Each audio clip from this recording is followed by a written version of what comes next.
एक मरतबा फिर पंजाब असेंबली ने चौधरी परवेज इलाही साहब को एतमाद का वोट दिया।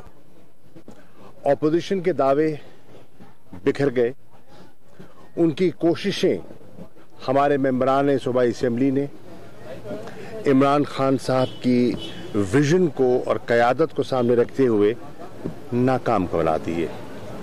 आपने देखा कि यहाँ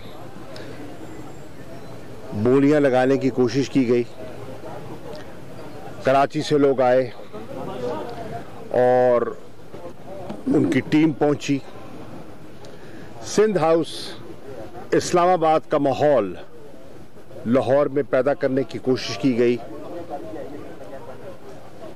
लोगों को बहुत कुछ कहा गया, लेकिन वो अपने कदमों पर जमे रहे, मायूस नहीं हुए और उन्होंने अपने मैंडेट का एहतराम किया। मैं आज इमरान खान साहब को मुबारकबाद पेश करता हूं कि वो हमेशा यही कहते रहे कि आप अपने मौक़िफ़ पर कायम रहें और परवाह ना करें। अल्लाह ताला गायब से मदद करेगा।